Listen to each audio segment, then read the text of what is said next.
बिस्मिल्लाहिर्रहमानिर्रहीम और अस्सलाम वालेकुम। आज सितंबर की 30 तारीख है और पाकिस्तान में इस वक्त हफ्ते की सुबह है। आज अभी तक की इम्पॉर्टेंट ख़बरें और उनके ऊपर मेरा तज्ज़िया आपके सामने हाजिर है।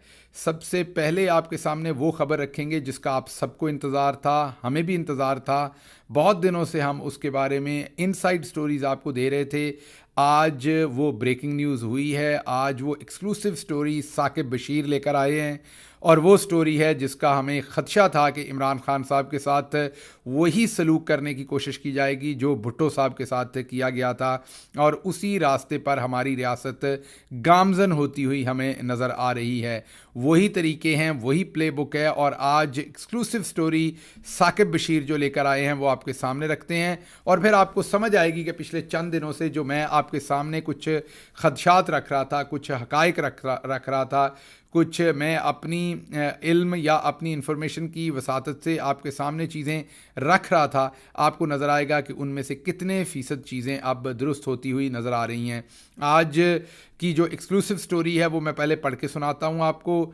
ज़ाहिरी बात है आपके लिए परेशानी की बात होगी, इसमें कोई अच्छी बात तो है नहीं जो मैं आपको बताने लगा हूँ, लेकिन बहरहाल इसमें एक अच्छी बात भी है एंड ऑफ द स्टोरी पर जो मेरे तज्ज़िये में शामिल होगी वो मैं आपको बताऊँगा। लेकिन पहले जो स्टोरी है वो ज़ाहिरी बात है थोड़ी डिप्रेसिंग है आपके लिए, उसको पहले सुन लीजिए, उसके बाद मैं अपना तज्ज़िया देता हूँ। साकिब बशीर इस्लामाबाद के एक मायनाज रिपोर्टर हैं, अदालती कार्रवाई को वो कवर करते हैं और बेहतरीन रिपोर्टिंग करते हैं। मैं ज़ाती तौर पर भी उन्हें जानता हूँ, मेरे केसेस को भी, खान साहब के केसेस को भी, तमाम अदालती केसेस की स्टोरीज़ को रिपोर्ट करते हैं।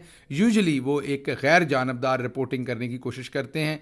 आज वो एक्सक्लूसिव इनसाइड स्टोरी लेके आए हैं और वो स्टोरी है कि FIA ने आखिरकार अपने पत्ते शो कर दिए हैं। साइफर केस का चालान ऑफिशियल सीक्रेट एक्ट खुसूसी अदालत में जमा करवा दिया गया। आप सबको पता है तोशाखाना के भोंडे से केस के अंदर सज़ा देने के बाद अब जो अगला केस इमरान खान के ख़िलाफ़ तैयार किया गया है वो नेशनल सिक्योरिटी ब्रीच साइफर का केस, जिसमें गद्दारी, बगावत जैसे जो हैं वो दफ़ात लगाई गई हैं, जिसमें लंबी कैद सुनाई जा सकती है, उम्र कैद, उसमें सज़ाए मौत तक की दफ़ात शामिल होती हैं ऐसे केसेस के अंदर। तो आज उसका चालान आखिरकार जमा करवाया गया। हम आपको बता रहे थे कि उनको अटक से अडयाला इसी काम के लिए जो है वो शिफ्ट किया गया है ताकि इस केस को फौरी तौर पर चलाया जा सके। और भी मेरे पास कुछ एक्सक्लूसिव इन्फॉर्मेशन है वो आपको दूंगा, लेकिन पहले जो साकिब बशीर साहब की एक्सक्लूसिव स्टोरी है वो मैं आपको पढ़ के पूरी सुना दूं। वो कहते हैं कि खुसूसी अदालत के अंदर वो चालान जमा करवा दिया गया। चालान क्या होता है आप लोगों के इन्फॉर्मेशन के लिए, सबसे पहले पुलिस एक मुकदमा दर्ज करती है, उस मुकदमे के ऊपर तफ्तीश करती है, तफ्तीश करके उसमें एविडेंस अगर कोई मिलती है वो प्रोड्यूस करती है, उसके अंदर गवाहों के बयानात लेती है। मेन पुलिस की जिम्मेदारी होती है कि वो अदालत को बताए कि इस केस के अंदर कुछ रियलिटी है या नहीं है। फॉर एग्जांपल, सिर्फ आपको समझाने के लिए, अगर किसी शख्स के ऊपर चोरी का कोई इल्ज़ाम लगाता है कोई शख्स और उसका मुकदमा दर्ज हो जाता है, मोहम्मद अहमद जो है वो मोहम्मद रमज़ान के ऊपर अगर चोरी का मुकदमा करवाता है, केस करता है, तो पुलिस की जिम्मेदारी ये है कि वो इन्वेस्टिगेट करेगी। मोहम्मद अहमद ने जो इल्ज़ामात लगाए मोहम्मद रमज़ान के ऊपर, उनको इन्वेस्टिगेट करेगी, और अगर इन्वेस्टिगेशन के अंदर गवाहों के सबूत, एविडेंस, हकाइक, शवाहद से उन्हें ये लगता है कि मोहम्मद रमज़ान ने वाकई चोरी की है, तो फिर वो अदालत के अंदर अपना एक चालान जमा करवाते हैं। उस दूसरे लफ्ज़ों में आप कहें कि अब पुलिस अपनी एक रिपोर्ट जमा कराती है जिसके साथ वो तमाम सबूत लगाती है, वो तमाम इन्वेस्टिगेशन लगाती, गवाहान के बयानात लगाती है, वो तमाम चीज़ें लगा के जमा कराती है अदालत के अंदर अपनी रिपोर्ट के, जी हमारी रिपोर्ट के मुताबिक वाकई मोहम्मद रमज़ान ने चोरी की है या मोहम्मद रमज़ान बेगुनाह है, मोहम्मद अहमद जानबूझकर उसके ऊपर जो है वो इल्ज़ामात लगा रहे हैं। तो ये आपको मैंने एक एनालॉजी के तौर पे कहें कि एग्जाम्पल के तौर पर ये बताने की कोशिश की कि चालान क्या होता है। ज़ाहिर बात है वकला मेरी इस बात से अग्री नहीं करेंगे, ये एक आम फहम सी, एक आप ये कह लें कि कम इल्म बंदा जिसको लॉ का इल्म नहीं है उसने अपने हिसाब से आपको एक्सप्लेन किया है, तो ये आम फहम लोगों के समझने के लिए मैंने आपको ये बात बताई है। अब ये जो चालान है ये पेश कर दिया गया है अदालत के अंदर, और इसके अंदर जो इम्पॉर्टेंट चीज़ें हैं वो जो रखी गई हैं वो ये हैं कि इनमें एक तो असद उमर साहब जो हैं उनको फारिग कर दिया गया है इस मुकदमे से। मीन वो FIA के मुल्ज़मान की लिस्ट में शामिल नहीं हैं।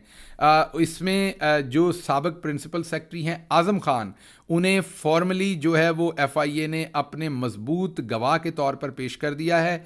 मीन उन्होंने FIA के मुताबिक, उनके चालान के मुताबिक, जब तक आज़म खान गवाही नहीं दे देते, इमरान खान भी कह चुके हैं और मैंने भी आज़म खान के साथ काम किया, मैं भी नहीं समझता कि वो कोई ऐसी गवाही देने के लिए तैयार होंगे अनलेस कि उनको बहुत तशद्दुद करके उनसे कोई ज़बरदस्ती बयान लिया हो।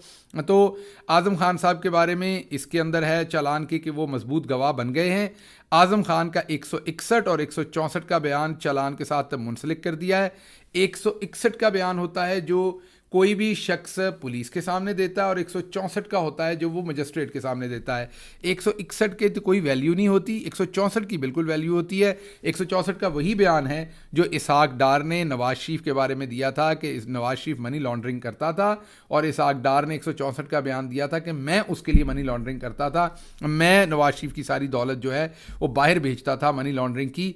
तो आप ये समझ लीजिए कि वो बयान जो उसका बना था, इस बयान का भी इंशाल्लाह आने वाले दिनों में वैसे ही हालात होंगे। हालांकि वहाँ तो सारी तरतीब थी, सब कुछ मौजूद था मनी लॉन्ड्रिंग का, लेकिन उसके बावजूद वहाँ क्या बना था वो आपको पता है। आगे बात करते हैं। साकिब बशीर कहते हैं कि चालान में कहा गया है कि इमरान खान ने, मीन आज़म खान की तरफ से जारी बात, कि इमरान खान ने साइफ़र अपने पास रखा, ये एक स्टेट सीक्रेट था, जो उसका गलत इस्तेमाल था वो अपने पास नहीं रख सकते थे। हाँ जी, इमरान खान कोई क्लर्क थे ना किसी दफ्तर के कि वो अपने पास नहीं रख सकते थे। भाई वो इस मुल्क के वज़ीर आज़म थे। सीक्रेट क्या है और सीक्रेट क्या नहीं है वो वज़ीर आज़म ने ही तय करना होता है, वो किसी और ने तय नहीं करना होता। ये किसी के बाप का मुल्क है कि उसने तय करना है कि पाकिस्तान के अंदर सीक्रेट क्या है और क्या नहीं है।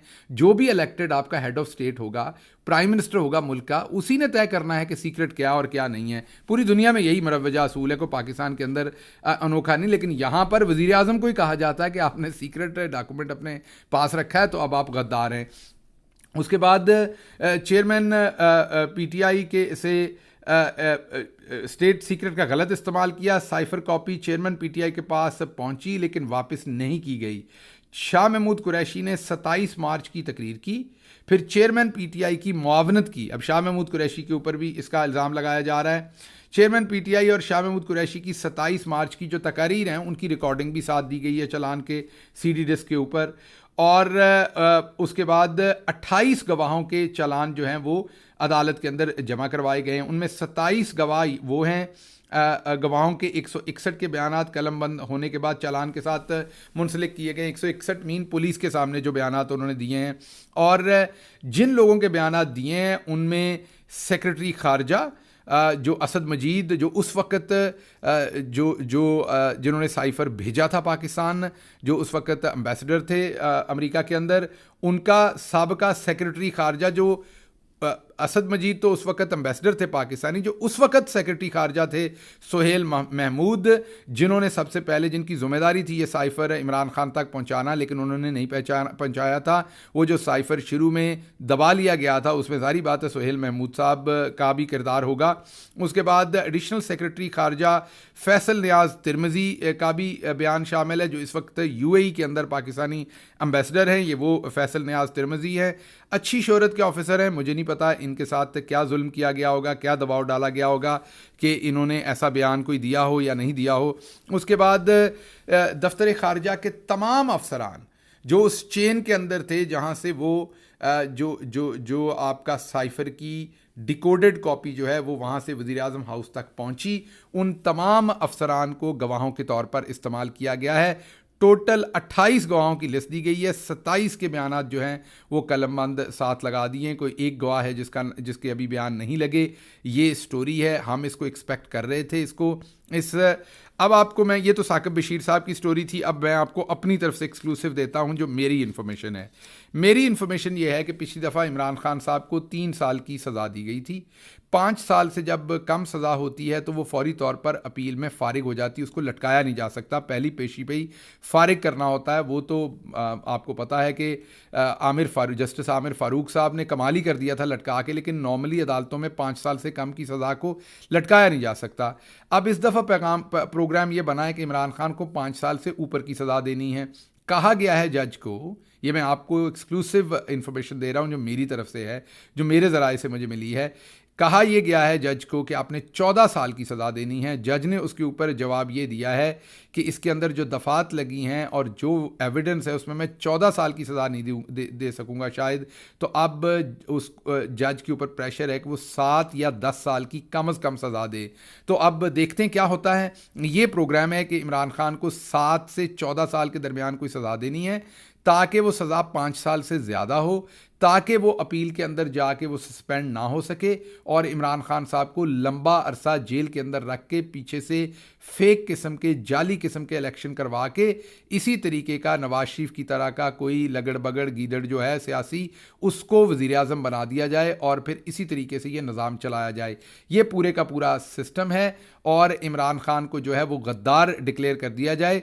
अब मेरे कुछ सवालात हैं आप लोगों से भी और आपकी वसातत से ताकतवर हलकों से। मैं जानना चाहता हूं कि इमरान खान किस तरीके से गद्दार हैं। Imran Khan head of state थे, ये उनका प्रेरोगेटिव था, ये उनका इख्तियार था, ये उनका इस्तेहकाक था कि उन्होंने कौन सी बात अपनी पब्लिक से शेयर करनी है और कौन सी नहीं। उनके अगर हल्फ को देखें वज़ीर आज़म के तौर पर जो उन्होंने उठाया, तो हल्फ का जो आखिरी हिस्सा है उसमें ये लाइन वाज़े है कि मैं जो ज़रूरी इन्फॉर्मेशन समझूंगा वो मैं अपनी पब्लिक के साथ ज़रूर शेयर करूंगा। एक मुल्क धमकी लगाता है, वज़ीर आज़म को हटाने की बात करता है, आप उस डॉक्यूमेंट को दबा लेते हैं, इमरान खान को नज़र आ जाता है कि अंदर और बाहर से सारे मिल गए हैं, तो इमरान खान क्या अपनी पब्लिक के पास ना जाए? इमरान खान किसी रॉ के पास चला गया, हिंदुस्तान के पास चला गया, किसी दुश्मन मुल्क के पास चला गया, उस साइफर को लेके वहाँ से मदद मांग ली। कौन सा जुर्म किया इमरान खान ने जो आपकी उसने नेशनल सिक्योरिटी जो है वो ब्रीच कर दी? इमरान खान ने तो अपनी पब्लिक के साथ कांटेक्ट किया और उनको बताया कि मुल्क के अंदर क्या हो रहा है, बाहर से और अंदर से मिलके क्या साजिशें हो रही हैं। अब इसमें सीक्रेट क्या हो गया? लेकिन मेरे कुछ सवालात हैं जिनके आपने जवाब देने हैं। हमें अब ये बताया जा रहा है कि इमरान खान को 14 या 7 साल की सज़ा दी जाएगी क्योंकि वो गद्दार है, क्योंकि उसने नेशनल सिक्योरिटी ब्रीच की है। मेरे अब सवाल हैं कि सबको पता है कि इमरान खान गद्दार नहीं है, लेकिन क्या इमरान खान इसलिए गद्दार है कि जब जनरल बाजवा ने अमेरिका को गलत इन्फॉर्मेशन दी, जाली झूठी इन्फॉर्मेशन फीड की कि इमरान खान अमेरिका के ख़िलाफ़ है और रशिया इमरान खान अकेला गया था और इमरान खान हर पॉलिसी अमेरिका के ख़िलाफ़ बना रहा है। जब जनरल बाजवा ये झूठी इन्फॉर्मेशन फैला रहे थे पूरी दुनिया में, तो इमरान खान ईमानदारी से अपना काम कर रहा था और जनरल बाजवा के ख़िलाफ़ उन्होंने कुछ नहीं किया। इसलिए इमरान खान गद्दार है? क्या इमरान खान इसलिए गद्दार है कि माजी के अंदर हुक्मरानों को कान से पकड़ के बाहर निकाल दिया जाता है और वो अपनी आवाम को कुछ नहीं बताते क्योंकि उन्होंने करप्शन की होती है, वो चुप करके घर चले जाते हैं, सांस भी नहीं लेते, बस ऐसे ही कहीं ना कहीं जलसे करते हैं, 2-4 मुझे क्यों निकाला, और फिर चुप करके बैठ जाते हैं। इमरान खान क्या इसलिए गद्दार है कि उसने चुप करके घर जाने से इनकार कर दिया और उसने अपनी पब्लिक को बताया कि मुल्क के अंदर हो क्या रहा है और उसकी हुकूमत को किस तरीके से जनरल बाजवा गिरा रहे हैं? क्या इमरान खान इसलिए गद्दार है? मेरा अगला सवाल है कि क्या इमरान खान इसलिए गद्दार है कि उसने जनरल बाजवा के कहने पर उनकी मर्जी का प्रॉपर्टी टाइकून जो है वो वजीर आला नहीं बनाया? क्या इमरान खान इसलिए गद्दार है? क्या इमरान खान इसलिए गद्दार है कि उन्होंने जनरल बाजवा के मियां मिट्ठू, जो मिट्ठू साहब थे, उनकी जायदादें और कॉन्ट्रैक्ट मजीद तूल ना पकड़ें, उसमें कोई हेल्प नहीं की जनरल बाजवा साहब की, या उसमें उनको पूरा खजाना लूटने के मौके नहीं दिए? क्या इमरान खान इसलिए गद्दार हैं? क्या इमरान खान इसलिए गद्दार हैं कि इमरान खान ने किसी भी सूरत जनरल बाजवा से डर के चुप रहने की, जब जनरल बाजवा ने उनको बार बार ये कहा, इसका मैं गवाह हूं, बार बार उनको कहा कि आपने साइफर पे बात नहीं करनी, ये वाली बात ना कीजिएगा वरना आपके ऊपर जो है वो, और ना सिर्फ इमरान खान को कहा बल्कि इमरान खान की पार्टी के तमाम सीनियर लीडरान को ये बात कही कि अगर इमरान खान ने साइफर पर बात की तो उसके ऊपर हम ये केस बना देंगे नेशनल सिक्योरिटी का, गद्दारी का, बगावत का, सारी उम्र जेल में रहना पड़ेगा। इमरान खान ने जनरल बाजवा की इस धमकी के ऊपर सर नहीं झुकाया। इमरान खान ने अपनी पब्लिक के साथ इस चीज़ को शेयर किया। क्या इमरान खान जो है वो इसलिए गद्दार है? क्या इमरान खान इसलिए गद्दार है कि उसने करप्शन नहीं की और उसने सीधी सीधी बात की और उसने कहा कि मुझे बताया जाए कि मैंने क्या ऐसा जुर्म किया था जिसकी वजह से बाहर पहले साजिश की गई जाके मुल्क के अंदर से जनरल बाजवा ने की, और फिर मुल्क के अंदर खरीदो फरोख्त करके मेरी हुकूमत गिराई गई, रात के 12 बजे अदालतें खोली गईं, जो डिप्टी स्पीकर था उसका जो रूलिंग थी उसको कानून के ख़िलाफ़ जाके वो जो बुज़दिल बंदयाल साहब थे, माजरत के साथ बुज़ुर्ग हैं, एहतराम है, लेकिन उनसे बड़ा बुज़दिल कोई नहीं है। किस दिन स्टोरी लाएंगे कि वो क्यों बुज़दिली करते रहे, माजी के किस्से थे जिसकी वजह से उनको बुज़दिली करनी पड़ी माजरत के साथ। वो जब रात के 12 बजे अदालतें खोल के एक गैर कानूनी काम उन्होंने किया और इमरान खान फिर भी नहीं झुका और वो अपनी हक की लड़ाई लड़ता रहा, क्या इमरान खान इसलिए गद्दार था? ये बताइए कि क्या इमरान खान इसलिए गद्दार था कि वो काकड़ की तरह जहाज़ लेके गायब नहीं हो जाता था और इंटरनेशनल दौरे नहीं करता था, और बिलावल जरदारी की तरह 48 बैरूनी दौरे नहीं किए थोड़े से महीनों में, शहबाज शरीफ की तरह 25 दौरे नहीं किए बैरूनी 16 माह के अंदर? क्या इमरान खान इसलिए गद्दार था? क्या इमरान खान इसलिए गद्दार था कि उसने गरीबों के लिए पाकिस्तान के अंदर 3 फ्री कैंसर हॉस्पिटल बनाए? या इमरान खान इसलिए गद्दार था कि उसने पाकिस्तान के अंदर 2 इंटरनेशनल वर्ल्ड क्लास यूनिवर्सिटीज़ बनाई जहां गरीब का बच्चा फ्री पढ़ सकता है? या क्या इमरान खान इसलिए गद्दार था कि वो मिडिल क्लास से होने के बावजूद 2 पार्टी सिस्टम को इमरान खान ने तोड़ा और आकर अशराफिया अलीट की सिस्टम को तोड़ के उसके अंदर मिडिल क्लास के चंद लोगों को घुसाने में कामयाब हो गया? और वहाँ पर क्या इमरान खान इसलिए गद्दार था कि वो ये बात कहता था कोई भूखा ना सोए, सड़क पर ना सोए, मैंने लंगर खाने खोलने हैं? क्या इमरान खान इसलिए गद्दार था? क्या इमरान खान इसलिए गद्दार था कि पनाहगाहें खोलता था कि सर्दी में लोग जिनके जिस्म के ऊपर ना पूरे कपड़े हैं ना पूरा गोश्त है वो ठिठर के ना बाहर मर जाए, उनको गर्म रज़ाई मिल जाए, साफ बिस्तर मिल जाए, खाने को खाना मिल जाए? क्या इमरान खान इसलिए गद्दार है? क्या इमरान खान इसलिए गद्दार है कि उसने अब कोविड के अंदर जब जनरल बाजवा, जी हाँ ये मैं पूरी जिम्मेदारी से आपको कह रहा हूं कि जनरल बाजवा ने इमरान खान की मर्जी के खिलाफ उनको कॉन्फिडेंस में लिए बगैर अपना असर रसूख इस्तेमाल करते हुए पूरा मुल्क लॉक कर दिया। जी हाँ, याद होगा आपको कि सिंध की हुकूमत ने सबसे पहले लॉक कर दिया, उसके बाद पंजाब को भी लॉक करवा दिया गया, इस्लामाबाद को भी लॉक करवा दिया गया। ये सारे फैसले जनरल बाजवा के अपने थे। इमरान खान ने उनको समझाया ये नहीं किया जा सकता, वज़ीर आज़म वो हैं, लेकिन उनको तो ताकत का नशा था कोई, वो पता नहीं उस टाइम क्या कर रहे थे। लेकिन इमरान खान इसलिए गद्दार था कि उसने अपने गरीब को बचाया। सोचिए, अगर उस वक़्त 1 मिनट के लिए सोचिए हम किस तरह की कौम है। खुदा न खास्ता मेरे मुंह में खाक, अगर उस वक़्त 2, 4, 5 हज़ार शहरी जो है वो कोविड की वजह से हलाक हो जाता, तो क्या आज इमरान खान की तिक्का बोटी नहीं कर देनी थी हम लोगों ने कि तुमने कितना गलत फैसला किया? किसी ने नहीं सोचना था कि उसने गरीब को बचाने के लिए फैसला किया। उसके बावजूद इमरान खान ने रिस्क लिया।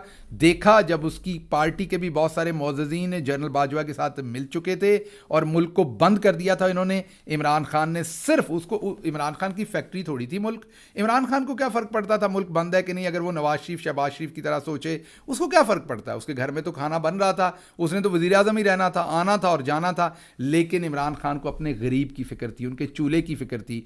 क्या इमरान खान इसलिए गद्दार था कि उस दिन उसने गरीब का चूल्हा नहीं बुझने दिया था? सारा कुछ अपनी गर्दन पे लिया था, सारा प्रेशर अपने कंधों पर लिया था, और अगर कुछ भी हो जाता चंद 100 लोगों को भी, तो इमरान खान को जनरल बाजवा और वो पूरा सिस्टम कभी बख्शता ना, और अवाम भी ना बख्शती, साथ मिल जाती। लेकिन इमरान खान का क्योंकि ईमान अल्लाह के ऊपर था, प्रेशर लेके उसने मुल्क बंद करने से इनकार किया। क्या इमरान खान इसलिए गद्दार था? क्या इमरान खान इसलिए गद्दार था कि कोविड के अंदर जब पूरी दुनिया की मईशत डूब गई, इमरान खान ने दिन रात मेहनत की और अपनी मईशत को ना सिर्फ संभाला बल्कि 6% ग्रोथ दी? ये गद्दारी थी इमरान खान की मुल्क के साथ। क्या इमरान खान इसलिए गद्दार था कि अगले साल ग्रोथ जो है वो 7% आ रही थी जब जनरल बाजवा ने इमरान खान की हुकूमत को गिरा दिया? क्या इमरान खान इसलिए गद्दार था कि उसने अक़वाम मुत्तहिदा के अंदर जाकर पहली दफ़ा किसी मुस्लिम हेड ऑफ स्टेट ने खुलकर मोहम्मद मुस्तफ़ा सल्लल्लाहु अलैहि वसल्लम की हुर्मत की बात की, उनकी नामूस की बात की, पूरी दुनिया को समझाया कि इससे हमें कितनी तकलीफ़ होती है, पूरे हकाइक बयान किए, दलाइल दिए, पूरी आप ये कहें कि पूरे मुदब्बराना तरीके से अपना मुकदमा सबके सामने रखा। ये गद्दारी थी इमरान खान की। क्या इमरान खान इसलिए गद्दार था कि जब वो सऊदी अरेबिया गया तो इमरान खान ने वहाँ से कुछ अपने लिए नहीं मांगा, कुछ अपने बेटों के लिए वहाँ जायदादें नहीं मांगी, वहाँ स्टील मिलें नहीं मांगी। इमरान खान ने कहा यहाँ मेरे मुल्क के लोग कैद हैं, उनके लिए कुछ आसानी कर दें, उनको छोड़ दें। क्या इमरान खान इसलिए गद्दार था कि इमरान खान ने शहजादा मोहम्मद बिन सलमान को कहा कि मेरे मुल्क के शहरी जो हैं बहुत सारे गरीब हैं, सारी ज़िंदगी पैसा इकट्ठा करके यहाँ पर हज करने आते हैं, जब वो आते हैं तो उनका थोड़ा ज़्यादा ख्याल रखा करें। यह गद्दारी थी इमरान खान की। क्या इमरान खान इसलिए गद्दार था कि इमरान खान ने ओवरसीज़ पाकिस्तानियों को इज़्ज़त दी, एहतराम दिया, उनके लिए ऐसे प्रोग्राम शुरू किए कि वो पाकिस्तान के धारे में शामिल हों?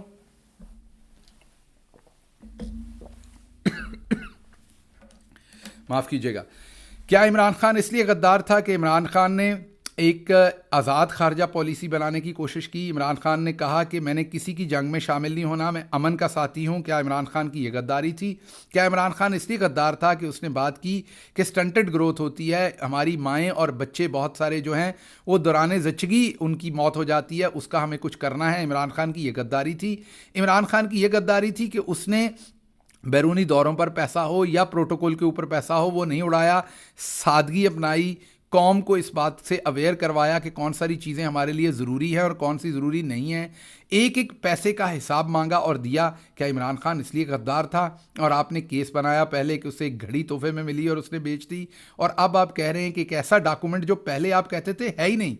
जी हाँ, ये आप ही कहते थे। पाकिस्तान के हर मोतबर अदारे ने प्रेस कॉन्फ्रेंस करके कहा कि साइफर है ही नहीं, कोई साजिश नहीं, कोई मुदाखलत नहीं, कुछ नहीं हुआ। आज आप कहते हैं नेशनल सिक्योरिटी को ब्रीच कर दिया। मकसद सिर्फ एक है, मकसद ये है कि इमरान खान को पाकिस्तान की पब्लिक जो है वो इतना प्यार करती है जितना पहले किसी पॉलिटिकल लीडर को नहीं किया। प्रॉब्लम सिर्फ एक है कि आज इमरान खान को हराने के लिए आपके पास और कोई चारा है नहीं। तो इस वजह से मैं सिर्फ आपके सामने एक ही बात रखूँगा, और वो ये रखूँगा कि खुदा का नाम है, एक दफ़ा दोबारा सोचिए, ये हल नहीं है किसी भी बात का। जो हमारे सामने ये FIA का चलान आया है, ये होशरुबा है, ये परेशान कुन है। इससे पाकिस्तान के अंदर और ज़्यादा अनसर्टेनिटी बढ़नी है, इससे जुल्म का बाज़ार और गर्म होना है। इससे वाज़े तौर पर नज़र आ रहा है कि आप इमरान खान को हर सूरत सज़ा देना चाहते हैं। इससे वाज़े तौर पर नज़र आ रहा है कि आप किसी सूरत इंसाफ नहीं करना चाहते। इससे वाज़े तौर पर नज़र आ रहा है कि आपने इमरान खान और उसकी पार्टी को हर सूरत इंतखाबात से निकालना है, दीवार के साथ लगाना है, उनको एक एग्जाम्पल बनाना है ताकि कभी कोई आज़ादाना सोच पाकिस्तान के अंदर ना रख सके। इसका फ़ायदा और नुकसान एक दफ़ा सोचिए, क्या फ़ायदा होगा इसका? क्या पाकिस्तान इससे तरक्की करेगा? क्या पाकिस्तान की आवाम को चैन आएगा? क्या पाकिस्तान के अंदर महंगाई कम होगी, गुर्बत कम होगी, बेरोज़गारी कम होगी? कुछ ऐसा नहीं होगा। सिर्फ चोर मजबूत होंगे पाकिस्तान के अंदर। जब जब इमरान खान को कमज़ोर किया जाएगा, इसका मतलब ये कि पाकिस्तान के अंदर चोरों को मजबूत किया जाएगा। अगर चोरों को मजबूत करके और इमरान खान को कमज़ोर करके पाकिस्तान आगे बढ़ सकता है तो ये शौक़ भी पूरा कर लीजिए। अल्लाह आपका हामी और नासिर हो। पाकिस्तान जिंदाबाद। और जाते जाते आपसे एक बात मैंने ये करनी है कि आज कुछ और ज़रूरी ख़बरें थी, जो ये बहुत लंबा हो गया मेरा वीलॉग। आपको पता है कि नॉर्मली मैं 12-14 मिनट का वीलॉग करता हूँ। आज ये साइफ़र की स्टोरी थी, उसकी वजह से लंबा हो गया। तो आज जो रहती हुई स्टोरीज़ हैं इंपॉर्टेंट एक दो, उनको मैंने पंजाबी वीलॉग के अंदर डिस्कस किया है। उसका लिंक आपके पास मौजूद होगा, वो उसको देख लीजिए, इस स्क्रीन पर आ रहा होगा, वहाँ पर आप उसे मुलाज़ा कर सकते हैं। अल्लाह आपका हामी और नासिर हो। पाकिस्तान जिंदाबाद।